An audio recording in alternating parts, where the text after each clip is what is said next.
Assalamu alaikum everyone. How are you? Today we will going to discuss about random genetic drift. So again it is very easy topic. ये थोड़ा सा lengthy है लेकिन हम इसको जल्दी जल्दी कवर करते हैं. Random genetic drift. You see, natural selection, mutation, and migration. All of these directional process causes change in the gene frequency of the variants. Variants कहते हैं alleles को, ठीक है. अब natural selection और mutation और migration जो है ना वो एक जीन कि जीन पूल में जीन पॉपुलेशन जीन पूल में जीन वेरिएंट्स को चेंज करते हैं, चेंज कॉज करते हैं. कैसे? अब सपोज करें कि मैंने एक रूम ले लिया और उस पर मैंने 10 लोगों को जो है ना वो इकट्ठा कर लिया और मैं कह रही हूँ कि ये मेरी पॉपुलेशन. अब नेचुरल सिलेक्शन सपोज करें उस पर कैसे एक्ट करेगी. नेचुरल सिलेक्शन उन 10 में से जो है ना वो 8 लोगों को कहेगी कि ये बड़े बेस्ट हैं, ये बेस्ट फिटेड है, और 2 लोगों को कह देगी कि नहीं ये बेस्ट नहीं है, ये फिटनेस के लिहाज से लेस लो है. तो वो अल्टीमेटली जो है ना वो वीकनेस की वजह से, वीक होने की वजह से ख़त्म हो जाएंगे मेरी पॉपुलेशन में से. अब वो जो 2 लोग ख़त्म होंगे उनकी जीन्स तो गई अंदर से जीन पूल के. वो ज़ाहिर बात है उन 2 लोगों की कोई स्पेसिफिक जीन्स होंगी. तो जब वो प्रोड्यूस नहीं होंगे, ख़त्म हो जाएंगे, उनकी आगे ऑफस्प्रिंग्स नहीं होंगे, तो पॉपुलेशन में उनकी जीन्स भी नहीं आएंगी. पॉपुलेशन में सिर्फ हमें 8 लोगों की ही फिर आगे जीन्स देखने को मिलेंगी. तो इस तरह से जीन पूल में वेरिएशन आएगी. म्यूटेशन को देखा जाए, mutation is in it self the change in the genetic structure. ठीक है, तो डीएनए सीक्वेंस चेंज हो जाएगा, जीन्स खुद ब खुद चेंज हो जाएंगी म्यूटेशन की वजह से, चेंज की वजह से. माइग्रेशन में भी ऐसे ही है कि सपोज करें कि मैंने जो 10 लोग लिए हैं, एक पॉपुलेशन है मेरी, उनमें से जो है वो 4 लोग माइग्रेट कर जाते हैं कहीं पे. तो वो तो अपनी जीन्स साथ ही लेके जाएंगे. तो पीछे जो बचे जाएंगे वही प्रोड्यूस करेंगे और आगे ऑफस्प्रिंग्स बनाएंगे, और पॉपुलेशन में सिर्फ उन्हीं की जीन वेरिएंट्स नजर आएंगे, उन्हीं के लीव्स नजर आएंगे, और बाकी उन 4 लोगों के जो चले गए उनके लीव्स नहीं नजर आएंगे. Cool, easy. अब ये जो तीनों फोर्सेज है ना, ये डायरेक्शनल फोर्सेज हैं. डायरेक्शनल फोर्सेज का मतलब है कि ये इनका बड़ा ह्यूज इम्पैक्ट है पॉपुलेशन के ऊपर, ऐसे कि ये डायरेक्टली इन्फ्लुएंस कर रही हैं चेंज इन जीन फ्रीक्वेंसी पर. सपोज करें नेचुरल सिलेक्शन एक बहुत बड़ा फिनोमिन है, मेजर फिनोमिन है, ठीक है. उसने अगर होना ही होना है, और उसने जो 10 में से जो उसने 8 लोगों को सिलेक्ट किया, 2 को निकाला है, एक बड़ा मेजर चेंज उसने कॉज किया. म्यूटेशन भी एक बड़ा मेजर चेंज कॉज करती है किसी पर्पस की वजह से. डीएनए के अंदर जो सीक्वेंसिंग के अंदर चेंज आता है. माइग्रेशन के पीछे भी एक पर्पस है कि जो 2 लोग जा रहे हैं, 4 लोग जा रहे हैं छोड़ के, वो किसी जस्ट जहाँ माइग्रेट होके जा रहे हैं किसी कॉज की वजह से जा रहे हैं. तो ये डायरेक्शनल फोर्सेज हैं, डायरेक्टली चेंज कॉज करती हैं जीन में, और ये बड़ी मेजर फोर्सेज हैं. इन तीन बड़ी फोर्सेज के अलावा ना एक छोटी सी फोर्स भी है जो जीन्स के अंदर वेरिएशन करती है. इस माइक्रो फोर्स को ना जेनेटिक ड्रिफ्ट कहते हैं. जेनेटिक ड्रिफ्ट भी ना एक जीन पूल में जीन एलील्स जो है ना उनकी वेरिएशन को चेंज कर देती है. सपोज करें कैसे. एक मैं कह देती हूँ कि 2 एलील्स में एग्जांपल ले लेती हूँ, एक मेरा कैपिटल ए और एक मेरा स्मॉल ए है, ठीक है. अब हो सकता है कि with the passage of time random genetic drift होने की वजह से एक पॉपुलेशन में आपको सिर्फ कैपिटल ए नज़र आए, या सिर्फ स्मॉल ए नज़र आए और कैपिटल ए का एक मेंबर भी ना नज़र आए. अब ये इंटरेस्टिंग क्वेश्चन बनता है, आप सारे पूछेंगे कैसे. एक तो सबसे पहली बात, रैंडम इवेंट है. रैंडम इवेंट का मतलब ये होता है कि इसके पीछे ये किसी सिनेरियो या किसी प्रॉपर फिनोमिना की वजह से नहीं हो रहा है.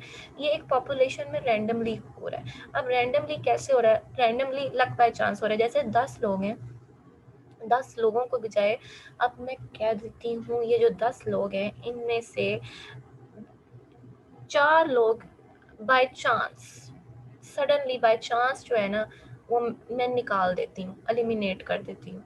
अब उसके पीछे ना तो माइग्रेशन रीज़न है, ना नेचुरल सिलेक्शन ने उनको निकाला है, ना म्यूटेशन ने निकाला है उन्हें. म्यूटेशन इसके अंदर एक ऐसा बाई चांस वो 4 लोग जो है ना पॉपुलेशन से निकल गए हैं, ख़त्म हो गए.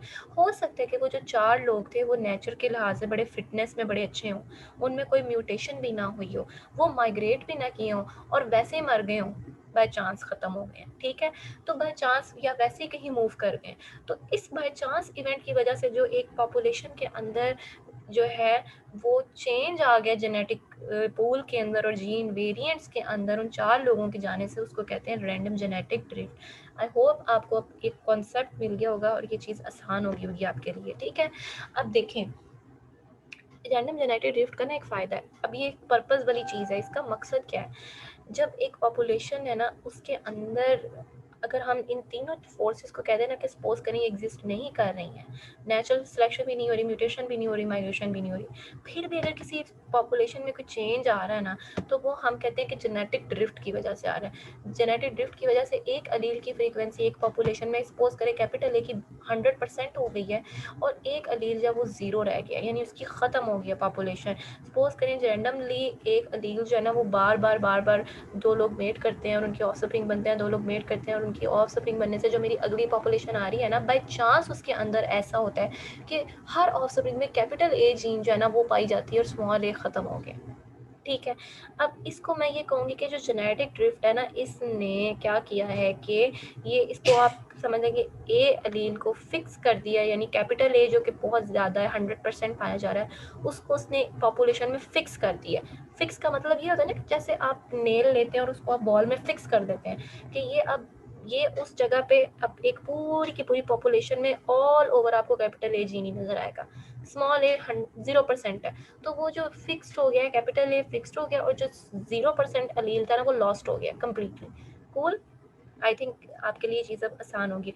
ड्रिफ्ट किसको कहते हैं? चलिए ये आप लोगों की होमवर्क है, आप लोगों ने मुझे कमेंट्स में बताना है, ठीक है? ड्रिफ्ट किसको कहते हैं?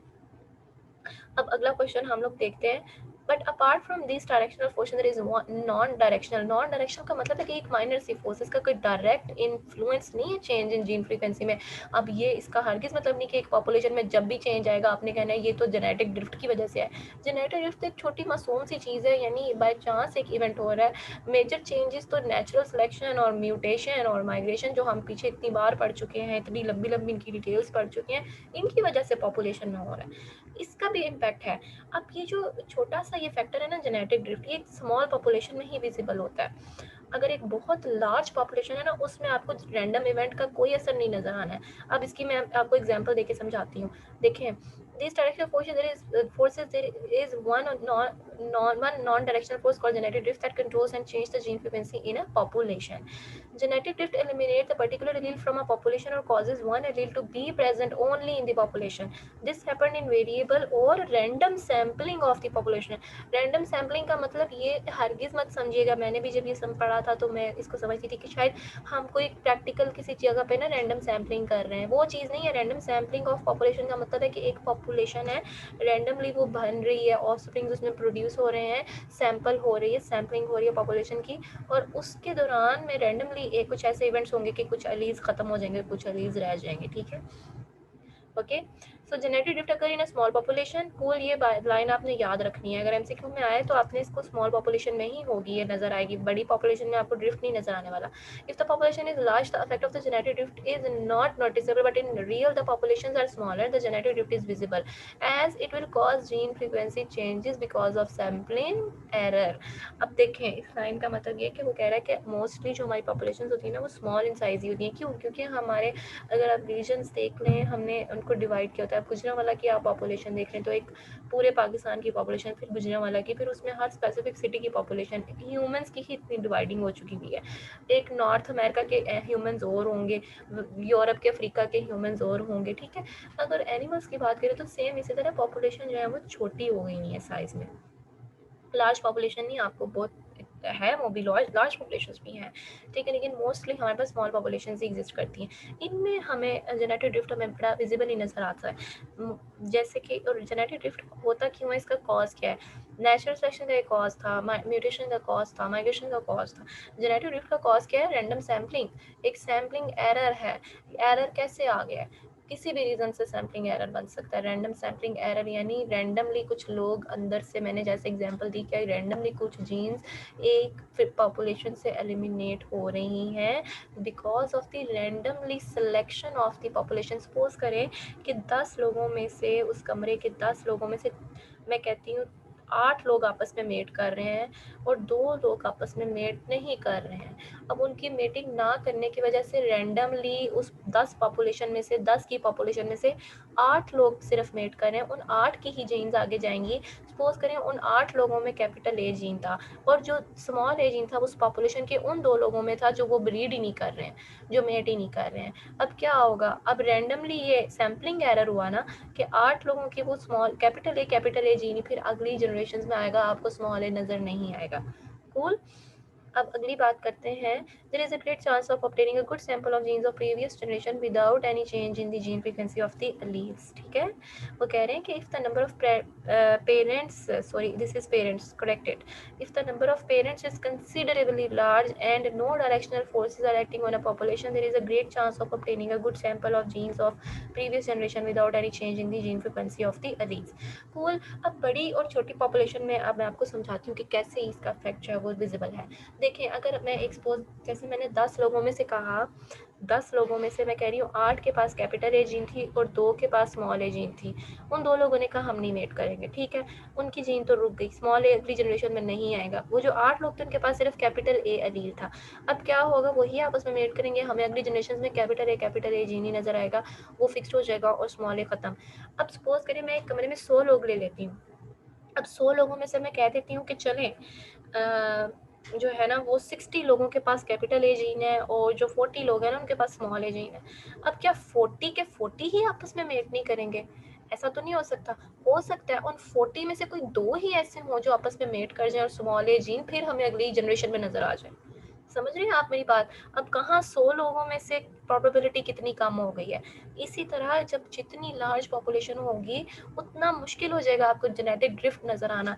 इसका मतलब ये नहीं कि लार्ज पॉपुलेशन में जेनेटिक ड्रिफ्ट एग्जिस्ट नहीं करता है, लार्ज पॉपुलेशन में भी जेनेटिक ड्रिफ्ट एग्जिस्ट करता है। अब सपोज करें 100 लोगों में से 60 के पास कैपिटल ए जीन थी, 40 के पास जो है वो स्मॉल ए जीन थी। उन 40 में से 10 लोगों पर ड्रिफ्ट एक्ट हो गया। अब 10 लोगों में से 10 लोग कह रहे हैं कि हमने नहीं मेट करना, जिनके पास स्मॉल ए जीन थी। 10 ने नहीं किया, लेकिन रेस्ट ऑफ द 30 पीपल के पास तो स्मॉल ए जीन थी ना, जिन्होंने मेट किया। समझ आ रही है मेरी बात आप लोगों को? इसलिए बड़ी पॉपुलेशन में हमें जेनेटिक ड्रिफ्ट का इफेक्ट नजर नहीं आता, क्योंकि अगली जनरेशन में ऑफ स्प्रिंग में अगेन आपको दोनों जीन्स नजर आ रही होती हैं, कैपिटल ए एलील भी नजर आ रहा होता है और स्मॉल ए एलील भी नजर आ रहा होता है।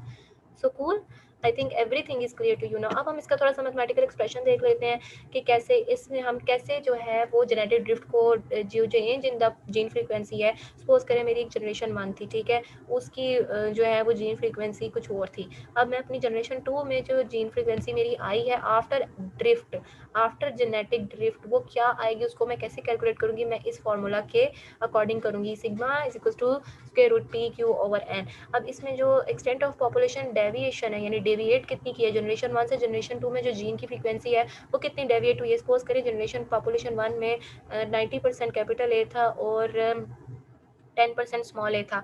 जनरेशन 2 में 95% कैपिटल ए है और 5% स्मॉल ए है। तो डेविएशन शो हुई ना फ्रीक्वेंसी में वेरिएंट्स की। तो इसलिए इसका एक फार्मूला है जिसमें हम कहते हैं कि P जो है वो फ्रीक्वेंसी ऑफ वन एलील है, Q जो है वो फ्रीक्वेंसी ऑफ अनदर एलील है, and N is the number of genes that sampled for diploid parents each carrying 2 alleles. ठीक है, अब ये जो N है ना, ये नंबर ऑफ पेरेंट्स है, लेकिन नंबर ऑफ पेरेंट्स जब 2 होंगे, 2 पेरेंट्स मिलकर आपस में डिप्लॉयड जाइगोट बनाएंगे तो हम उसमें 2n का फॉर्मूला लगाएंगे। सपोज करें ये मैंने अगली ऑफ स्प्रिंग की जनरेशन में मैंने 2n लिया है, जो मेरी जनरेशन 1 थी उसमें मैं कह रही हूँ कि n ही ले रही हूँ। जिस जनरेशन में n जहाँ से मेरी ओरिजिनल स्टार्ट हुई थी वहाँ पे मैंने n लिया था, ठीक है। अगली जनरेशन में मैंने 2n लिया बिकॉज डिप्लॉयड पेरेंट्स के मिलने से हमारे पास ऑफ स्प्रिंग ऑब्टेन हुए हैं। n is the number of actual parents कूल, यानी original parents, original generation 1।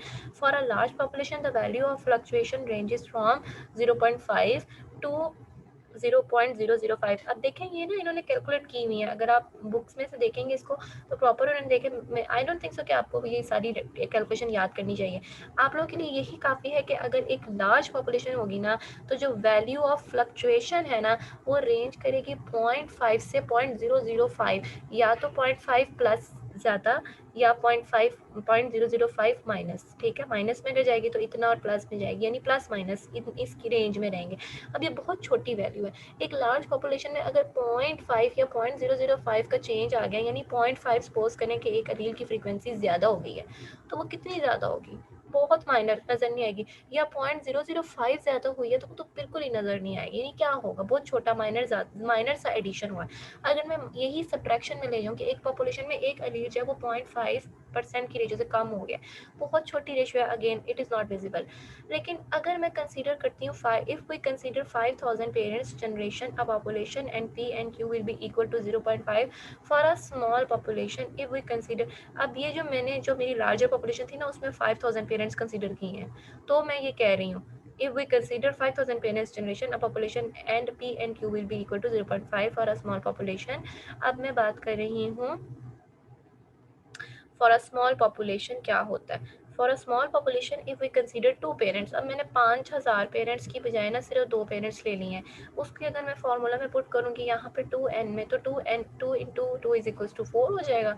So n is equals to 4, then the deviation of variants will be given as 0.50 to 0.25. अब देखिए, अब इस बात पर गौर करें. 4 पेरेंट्स की पॉपुलेशन में अगर एक 5,000 पेरेंट्स की पॉपुलेशन थी, 5,000 की पॉपुलेशन में से अगर 0.5 का फर्क पड़ भी रहा है तो कोई बड़ी बात नहीं है. हाँ, लेकिन अगर 4 की पॉपुलेशन है, उन्होंने आगे जो पॉपुलेशन दी है उसमें 0.50 और 0.25 का एडिशन और सब्ट्रैक्शन बहुत विजिबल है, मैटर करता है. ठीक है, अब हम अगली बात करते हैं. In other words, sampling accident because of smaller population size can yield gene frequencies that depart considerably from the initial 0.5 values in a single generation. अब जो ये छोटी, इसमें वो ये कह रहा है कि ये जो जनरेशन है इसमें अगर 0.5 की रेशो मैंने ली थी पी और क्यू की, तो अगर मैं नेक्स्ट जनरेशन में ही 0.50 ऐड कर दूं या 0.25 को सब्ट्रैक्ट कर दूं, तो ये एक बड़ा विजिबल चेंज नज़र आएगा ये. ठीक है, I hope everything is clear to you now. अब हम आगे चलते हैं कि if the population is small and we begin from the above mention extremes from 0.24 और 0.75. अब मैं पी और क्यू में 0.50 की जगह पे 0.24 और 0.75 को अगर मैं पुट करूँगी, यानी ये अगेन मेरी जो पॉपुलेशन है, यानी वो पहले ही बड़ी एक्सट्रीम हो चुकी थी, अब उससे भी स्मॉल रेशो में लेके चलूँ एक पर्टिकुलर एलील के लिए, तो for particular allele the fall में भी 0 और इंक्रीज टू ऑलमोस्ट 0. अगर तो मैं 0.24 या 0.75 को ऐड करूँगी सारी कैलकुलेशंस करने के बाद, आपको कैलकुलेशंस याद करने की ज़रूरत नहीं है, आपके लिए बस यही ज़रूरी है. अगर आप 0.24 0.75 ऐड करते हैं ना फैक्टर उस इक्वेशन में, इस इक्वेशन में आप पी एंड क्यू की जगह पे 0.24 और 0.75 डालते हैं ना, तो जो आपके पास 4 डालने से आंसर आएगा ना, वो क्या आएगा, वो यही आएगा कि या तो अगर आप ऐड करते हो तो 1 हो जाएगी वैल्यू, या आप सब्ट्रैक्ट करोगे ऑलमोस्ट 1 हो जाएगी, या सब्ट्रैक्ट करोगे तो ऑलमोस्ट 0 हो जाएगी. यानी एक एलील की फ्रीक्वेंसी या तो ऑलमोस्ट 0 हो जाएगी या ऑलमोस्ट 1 हो जाएगी इन अ स्मॉल पॉपुलेशन. ठीक है, यानी एक एलील या तो लॉस्ट हो जाएगा या फिक्स्ड हो जाएगा again in a small population. ये मैटर करता है, ये मैटर करता है स्मॉल पॉपुलेशन में. ठीक है, आगे चलते हैं. What is next? Rate of fixation क्या चीज़ है? Rate of fixation in a small population, the chance of a particular allele increases to reach fixation.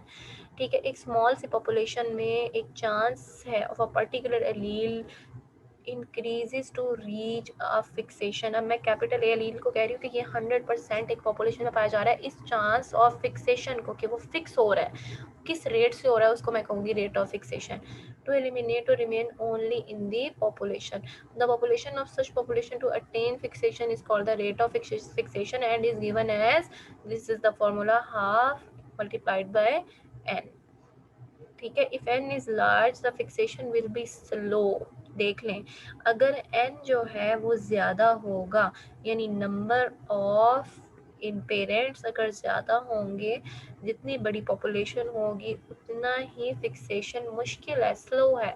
जैसे मैंने आपको पहले 100 लोगों की एग्जांपल देख के समझाया था और 10 लोगों की, तो आई होप आपके लिए अब ये कॉन्सेप्ट आसान हो गया होगा.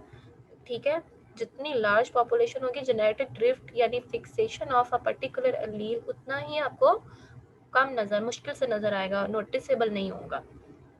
ठीक है, the N is called the effective population size. ये भी एक टर्म है, इसको भी आप याद कर लें. It is different from the observe population size because not all members of a population are necessarily parents. ठीक है, इस लाइन का मतलब क्या है कि अगर मैंने एक पॉपुलेशन ले ली है, अगेन मैं आपको अपनी इजी एग्जांपल से समझाऊंगी कि अगर मैंने एक पॉपुलेशन ले ली है, सपोज करें उसका 10 मैंने कह दिया कि मेरे मेंबर है, ये मेरी ऑब्जर्व पॉपुलेशन है यानी ओरिजिनल पॉपुलेशन है, उसमें से मैं कह रही हूँ अब मेरी पॉपुलेशन तो वो है. अब जब मैंने ऑफ स्प्रिंग आगे से देख रहे हैं, उसमें से हो सकता है 2 लोग मेट ना करें आपस में. ठीक है, उन्होंने मेटिंग नहीं करनी. ठीक है, और एक जो है हो सकता है उसमें मेल्स कम हो और फीमेल ज़्यादा हो. जेंडर का भी बहुत फ़र्क पड़ता है, हो सकता है फीमेल्स कम हो और मेल ज़्यादा हो. अब आपस में तो सेल्फ फर्टिलाइजेशन तो नहीं ना होनी, अगली पॉपुलेशन में तो आपको देखना पड़ता है ना मेल और फीमेल्स की क्या रेशो है. फिर उसके बाद 2 लोग आपस में वैसे ही किसी नई वजह से मेट कर रहे, ठीक है। तो अब मैंने ये देखना है कि मेरी 10 की पॉपुलेशन में पर्टिकुलरली कितने लोग ऐसे हैं जो फ्रूटफुल हैं, जिन्होंने मुझे आगे नेक्स्ट जनरेशन देनी है। सपोज करें उन 10 लोगों में से मैं कह रही हूँ कि ओनली 5 पीपल आर फ्रूटफुल, जिन्होंने आगे ऑफ स्प्रिंग देने हैं, तो जो मेरी अफेक्टिव पॉपुलेशन साइज होगा वो क्या होगा, 5, ठीक है। Out of 10 5 is my affective population size. अब ये आप लोगों ने सारी बातें एजम्पशंस पे तो करनी नहीं है, इसका एन ई का भी एक प्रॉपर फार्मूला है, उसको अगर आप देखें तो वो यहाँ पे इस पिक्चर में लिखा हुआ है, N E is equal to 4 into N F और into N M. N F means number of females and N M is equal to number of male over N F plus N M. ये formula आप याद कर लें, ठीक है। इसमें इस पैराग्राफ में और कोई इतनी इंपॉर्टेंट बात नहीं है, एन ई का ये फार्मूला है, ठीक है। आगे वो यही बता रहा है एन एफ क्या है और एन एम क्या है, ठीक है। इसके बाद हम बात करते हैं कि inequalities in the offspring among different parents will also reduce the affective population size. अब जैसे मैंने काफ़ी कॉजेज बताए हैं कि अफेक्टिव पॉपुलेशन साइज क्यों रिड्यूस होता है या क्यों कैसे होता है, तो उसका एक रीज़न ये भी है कि हो सकता है कि जो inequalities in the number of offsprings हैं अमंग डिफरेंट पेरेंट्स, वो भी रीज़न हो सकती है। सपोज करें किसी के घर जो है वो एक ही बेबी हो रहा है, किसी के घर 4 हो रहे हैं, यानी कुछ ज़्यादा ऑफस्प्रिंग्स दे रहे हैं, कुछ कम ऑफस्प्रिंग्स दे रहे हैं, ये भी एक एनी पे इसका इफेक्ट भी होता है। अब आगे हम एक छोटी सी एग्जांपल देख लेते हैं ड्रोसोफिला मेलानोगास्टर की, जो कि हमारा बड़ा फेवरेट हमारी फेवरेट फ्लाई है, हमारे अक्सर एक्सपेरिमेंट्स में होती है। तो इसकी एग्जांपल देख लेते हैं तो फिर हमारा टॉपिक खत्म, ठीक है।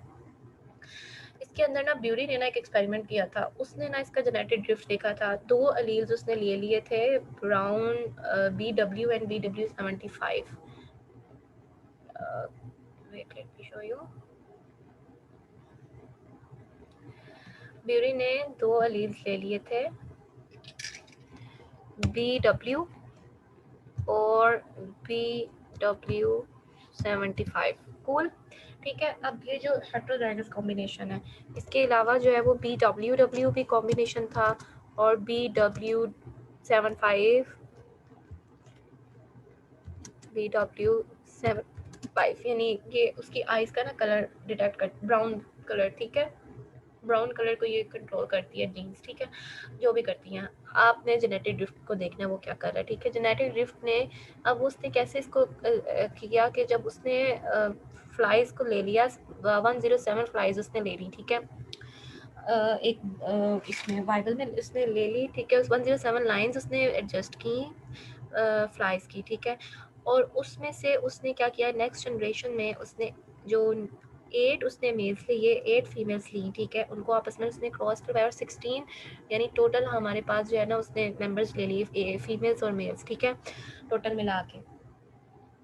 अब सीन क्या हुआ, उसने इसमें से आपने जो फोकस करना है ना वो ब्राउन कलर जो जीन थी BW75, उस पर फोकस करना है, ठीक है। कि उसने उसमें क्या किया था, उसने जो है, हम इसकी एक दफ़ा स्टडी कर लेते हैं ताकि आपको अच्छे से समझ आ जाए, रीड कर लेते हैं। Beautiful set of 107 separate lines of D. melanogaster, each line carrying 2 alleles of the brown locus BW and BW75 at initially equal frequencies of 50%। Initial जो उसने इसकी कंसनट्रेशन थी ना पॉपुलेशन में, इन दोनों 50-50% की रेशियो से प्रेजेंट थी, ठीक है। अब क्या हुआ, what next, Bury then continued the lines for 19 generations। 19 generations के लिए उसने अपने प्रोसीजर को कंटिन्यू रखा पर रैंडमली सेलेक्टिंग 8 मेल्स, यानी उसने सपोज कर लें उसने एक वायल जो है ना उसको लिया, ठीक है, एक कंटेनर लिया, उसमें उसने 107 फ्लाइज रखी हैं, उसमें से ना वो रैंडमली 8 मेल्स और 8 फीमेल्स निकाल रहा है, 8 मेल्स और 8 फीमेल्स निकाल रहा है।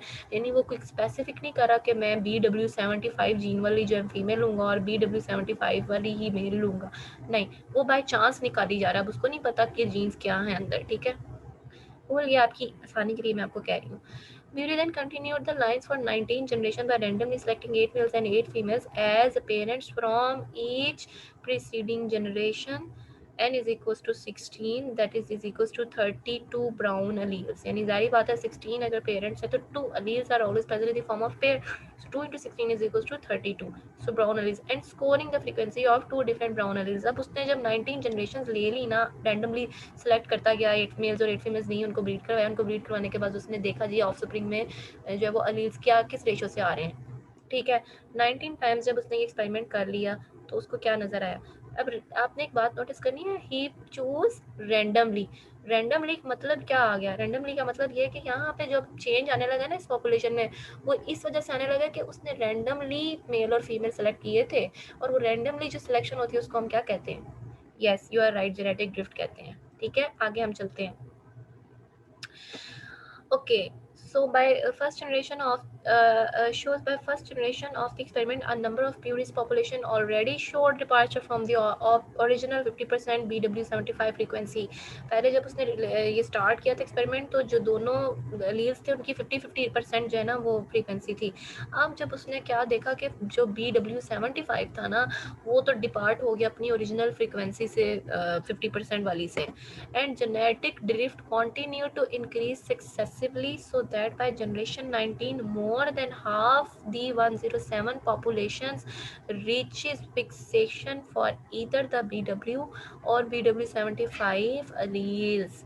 ठीक है, अब उसको ये कह रहा है कि वो जो उसने 107 फ्लाइज ली थी और उसमें से वो रेंडमली पिक करता था 8 फीमेल्स और 8 मेल्स को, और आगे जनरेशन उसकी बनती थी।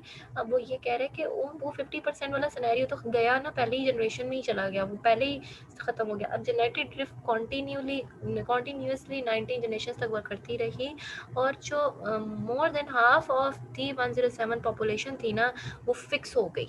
फिक्स होगी कैसे, यानी अगर 107 का मैं कह रही हूँ कि 107 फ्लाइज में से ना 50 flies are fixed for each of the allele BW और BW75, यानी या तो उन 50 जो 107 थी ना पहले उनमें 50% आपको नज़र आ रहा था, दोनों अलीज पॉपुलेशन में ना दोनों अलीज प्रेजेंट थे। सपोज करें 107 अगर फ्लाइज थी ना उनके अंदर allies in the form of pairs present थे, और पेयर्स क्या थे, हेट्रोजाइगस कॉम्बिनेशन था।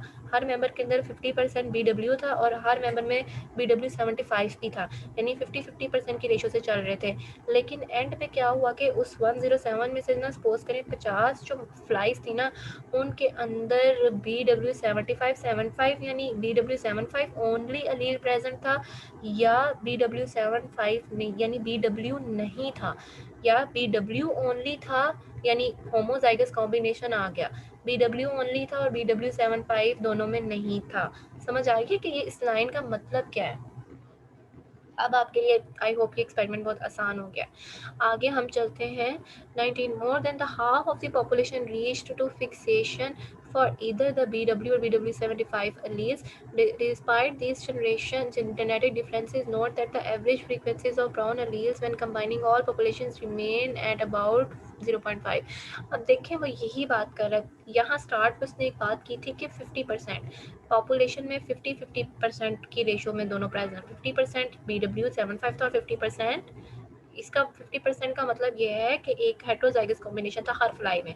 जब उसने फिक्स करना शुरू किया ना, फिक्स होना शुरू हुए तो हुआ क्या कि जो more than half of the population size population reached, यानी 107 के अंदर अब हेट्रोजाइगसिटी खत्म हो गई है और होमोजाइगसिटी आ गई है, यानी या तो BW कॉम्बिनेशन होगा या BW75 होगा, एक रील फिक्स हो गया एक लॉस्ट हो जाएगा उस मेंबर में से। जाहिर बात है जिसमें BW75 होगा उसमें BW तो नहीं नजर आएगा ना आपको उस पर्टिकुलर फ्लाई में। तो इसी तरह पॉपुलेशन में एट दी एंड क्या होगा, एक एलील प्रेजेंट हो जाएगा एक एलील टोटली लॉस्ट हो जाएगा। ठीक है, 19 जनरेशन का उसने ये ग्राफ पे बनाया। आप जब ये ग्राफ देखेंगे ना आपको नजर आएगा पहली इनिशियल जनरेशन में ना 50% थी BW75 की कंसंट्रेशन, अगर आप BW75 को लेके चल रहे हैं। ठीक है, अब अगली जनरेशन में ना वो 50% से डेविएट हो गई है, ये देखें ये मूव हो रही है, इसने 30 नंबर ऑफ पॉपुलेशन 30 है। ठीक है, अब ये देखो डेविएट कैसे हो रही है, इधर भी जा रही है इधर भी जा रही है, यानी ये यहाँ से 0 है यहाँ पे ये 1 है। ठीक है, अगर हम नीचे देखो सपोज करें ये आप नीचे देखें तो ये 0 है और ये 32 यानी 100%, 32 टोटल थे ना, 16 इंटू 32 अलीज थे टोटल। ठीक है, तो 32 के 32 अलीज यानी 100%, और ये 0, ये हमारा 0 शो कर रहा है ग्राफ की ये साइड।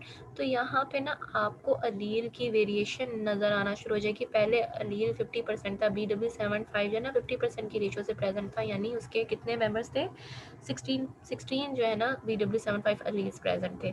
पर अब टाइम के साथ साथ ना हर पॉपुलेशन के, जब पॉपुलेशन में कितने मेंबर्स थे, ये नंबर ऑफ पॉपुलेशन शो कर रहा है, तो आपको वेरिएशन नज़र आना शुरू हो गया। 50% से ही डेविएट हो रहे हैं, कुछ 0 की तरफ भी जा रहे हैं, 75 की तरफ भी जा रहे हैं। अब ये जो 0 और ये इस तरह अल्टीमेटली करते करते जब आप इस ग्राफ को देखेंगे ना, तो 19th जनरेशन पे ना ये जो या तो 0% हो जाएगा, लॉस्ट हो जाएगा, या 100% हो जाएगा। 100% यानी ओनली BW75 एलील रह जाएगा, ठीक है। अब ये जो बीच में ये जो वैल्यूज़ है ना, यानी फिक्स्ड हो गया है। ये जो BW75 है ना, ये 19 जनरेशन के बाद फिक्स्ड हो गया, ठीक है। इधर अब उसको ये इधर या तो ये होगा, या लॉस्ट होगा, या प्रेजेंट होगा। वेरिएशन ख़त्म। पहले यहाँ पे क्या था, 50% था, फिर थोड़ा कम होना, यानी वेरिएशन 0 की तरफ भी आ रही है, 1 की तरफ भी जा रही है, यानी या तो पॉपुलेशन में 0 की तरफ इसका डिक्लाइन है, या 1% की तरफ है। तो ये वेरिएशन आपको नज़र आएगी इस ग्राफ के अंदर, ठीक है। I hope everything is clear to you now. Thank you so much for your time, and notes, I will put the link in the description box for these notes.